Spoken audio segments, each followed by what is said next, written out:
చంద్రబాబు నాయుడు గారు 60 మందిని చంపినారు అన్న పాపాన్ని పక్కకు డైవర్ట్ చేసేందుకు, ఇన్ని లక్షల మంది అవస్థలు పడుతున్నారు అన్న టాపిక్ను డైవర్ట్ చేసేందుకు మళ్ళీ డైవర్షన్లో భాగంగా వెదర్ మీటర్లు అంట ఉండే రెయిన్, పాత విధానంలో ఉండే రెయిన్ గేజ్ మీటర్లు చెడిపోయాయట, మా హయాంలోనే చెడిపోయాయట, మేము పట్టించుకోలేదట, ఇప్పుడు చంద్రబాబు నాయుడు ఇప్పుడు కనుక్కున్నాడట, ఇప్పుడు రిపేర్ చేయిస్తున్నాడు.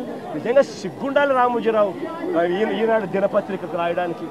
ఇంతగా ఈనాడు, ఆంధ్రజ్యోతి, TV5, చంద్రబాబు నాయుడు ఇంతమంది కలిసి ఒక అబద్ధాన్ని నిజం చేయడం కోసం ఇంతగా తాపత్రయపడతా ఉన్నారంటే అసలు వీళ్ళు మనుషులేనా అని చెప్పి ప్రతి ఒక్కరూ కూడా ఆలోచన చేయాలని చెప్పి కోరుతా ఉన్నా. బుడమేరులో గడచిన ప్రభుత్వం చేసిన తప్పిదాల వల్ల విజయవాడ అతలాకుతలమయ్యే పరిస్థితి వచ్చింది.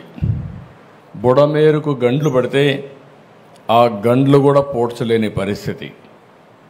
ఆ రోజు తెలుగుదేశం ప్రభుత్వం దగ్గర 57 కోట్ల రూపాయలు శాంక్షన్ చేసి ఆధునీకరణ కింద బుడమేరులో పనులు చేయాలని ఆ రోజు శాంక్షన్ చేస్తే రాజకీయ కారణాలతో దాన్ని క్యాన్సిల్ చేసే పరిస్థితికి వచ్చారు. అది క్యాన్సిల్ చేసి కనీసం వీళ్ళ తెలివితేటలుంటే వాళ్ళు సొంతంగానే పనిచేయాలి, ఆ పని కూడా చేయలేదు. అన్ని పాపాలు, వీళ్ళు చేసిన పాపాలు మన పట్ల శాపాలుగా మారాయి. ఈరోజు మన అందరం కూడా ఇబ్బందుల్లో పడే పరిస్థితి వచ్చింది. ఈ బోట్లకన్నిటికీ కూడా ఎవరి హయాంలో పర్మిషన్ వచ్చింది అని అడుగుతా ఉన్నా. ఈ బోట్లన్నీ కూడా ఎవరి ప్రభుత్వం వచ్చిన తర్వాత 3-4 నెలల కిందట ప్రభుత్వం చంద్రబాబు నాయుడు గారిది వస్తే ఆ విజయోత్సవాలు చేసిన ర్యాలీలో ఈ బోట్లు వీళ్ళు లేరా అని అడుగుతా ఉన్నా. ఈ బోట్లలో ఉన్న వ్యక్తులు, ఈ బోట్లు గత 4 నెలలుగా చంద్రబాబు నాయుడు గారితో కలిసి ఇసుక దోపిడీలో చంద్రబాబు నాయుడు గారితో కలిసి ఈ బోట్ల ఓనర్లు వీళ్ళందరూ కూడా భాగస్వాములు అయినారు.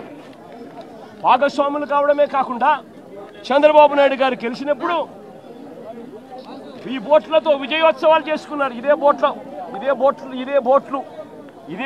ఓనర్లు, ఇదే బోట్లు. ఆ రోజు ఇదే చేశారు. బాబాయిని చంపేసి గుండెపోటుగా చిత్రీకరించిన వాళ్ళు ఇప్పుడు బోట్లు వదిలిపెట్టి మాకు తెలియదనే పరిస్థితికి వచ్చారు. కనీసం ఓనర్స్ అనేవాళ్ళు ఆ బోట్లు క్లెయిమ్ చేయలేదు, వచ్చి కొట్టాయి. 3 రోజులు మనం మన పనుల్లో ఉన్నాం. చూస్తే దానికి వైఎస్ఆర్ కాంగ్రెస్ పార్టీ కలర్స్ ఉన్నాయి. అయితే ఒక్కడు కూడా మాట్లాడకపోతే ఆ నెంబర్లు తీసుకొని వెరిఫై చేస్తే వీళ్ళంతా కూడా వైఎస్ఆర్ కాంగ్రెస్ పార్టీ ఫాలోయర్స్. అదే మరిగా ఇదే బోట్లు ఈ దొంగ ఇసుక వ్యాపారాన్ని చేయడానికి వినియోగించిన బోట్లు ఇవన్నీ. అంటే మనం గుర్తుపెట్టుకోవాలి, నేరాలు ఘోరాలు చేసే దుర్మార్గులు ప్రజా జీవితంలో ఉండి ప్రజల జీవితాలను అతలాకుతలం చేసే పరిస్థితికి వస్తున్నారు. వరద కారణంగా ఈ బోట్లన్నీ కూడా ప్రకాశం బ్యారేజ్కు కొట్టుకొని వస్తే ఆ కొట్టుకొని వచ్చిన దాన్ని రాజకీయం చేయాలని, వాస్తవాలను వక్రీకరించి ఆయన 60 మందిని నిర్దాక్షిణ్యంగా చంపేసి ఇన్ని లక్షల మందిని తాను ఇబ్బంది పాలు పెట్టాడు అన్న మాటను మర్చిపోయేట్టుగా చేయాలని, డైవర్ట్ చేయాలి అని తాను వక్ర భాష్యం చూపిస్తూ వేలు ప్రతిపక్షం వైపు ఎత్తి చూపిస్తారు. నేను అడుగుతా ఉన్న చంద్రబాబును, అయ్యా దాదాపుగా మీ ప్రభుత్వం వచ్చి 3-4 నెలలు అవుతా ఉందయ్యా. 3-4 నెలల నుంచి మీ ప్రభుత్వం ఉంది. 3-4 నెలల నుంచి ఉన్న మీ ప్రభుత్వంలో ఏదైనా జరిగితే ఓనర్షిప్ తీసుకోవాల్సింది మీరు, ప్రజలకు క్షమాపణ చెప్పాల్సింది మీరు, ప్రజలకు తోడుగా నిలబడాల్సింది మీరు. అలాంటిది మీరు వక్ర భాష్యం చూపిస్తూ నేరాన్ని ఇంకొకరి మీద నెట్టి చూపించాలి అని చెప్పి మీ దుర్మార్గపు బుద్ధి నిజంగా ఎంతటి దారుణంగా ఉంది అని చెప్పడానికి ఇది కూడా ఒక నిదర్శనం. ఏదైతే వైఎస్ఆర్ కాంగ్రెస్ పార్టీ ఒక పేపర్ పెట్టుకొని విషయం జిమ్ముతున్నారు అంటే ఓడిపోయారు కాబట్టి, ప్రజలు ఓడిచ్చారు కాబట్టి ఈ ప్రజలపైన ద్వేషం పెంచుకొని ఏదో ఒక విధంగా నష్టం చేయాలని ఆలోచించే పార్టీ నియమనాలు నాకైతే అర్థం కావడం లేదు. ఇలాంటి పార్టీలు రాష్ట్రంలో ఉండడమే మన దురదృష్టం అని చెప్పి కూడా నేను మీకు తెలియజేస్తాను. భారతదేశ చరిత్రలో ఎక్కడా ఇలాంటి పార్టీ ఉండదు. నేరస్తులు రాజకీయాల్లోకి వస్తే నేరస్తు రాజకీయ ముసుగులో ఇలాంటి నేరాలు ఘోరాలు చేసి ప్రజా జీవితాన్ని అతలాకుతలం చేసినప్పుడు ప్రజలందరూ అర్థం చేసుకోవాల్సిన అవసరం ఉంది. అదే కానీ నేరస్తులు రాజకీయ ముసుగు లేకపోతే నాకు 2 నిమిషాలు పట్టకొచ్చి తాట తీసి ఎక్కడ పెట్టాలనో అక్కడ పెట్టేవాడిని అని చెప్పి కూడా నేను మీకు తెలియజేస్తున్నా. అప్పట్లో సిట్టింగ్ ముఖ్యమంత్రిగా ఉన్న వ్యక్తిని బోసుడీకే అని తిట్టాడు. బోసుడీకే అంటే ఏమిటో తెలుసా? తెలుగుదేశం పార్టీ కార్యాలయంలో తెలుగుదేశం పార్టీ అధికార ప్రతినిధి ముఖ్యమంత్రిని ఆ రోజు అన్న మాట నిజంగా ఆ మాదిరిగా ఒక వ్యక్తి తిడితే రాష్ట్ర వ్యాప్తంగా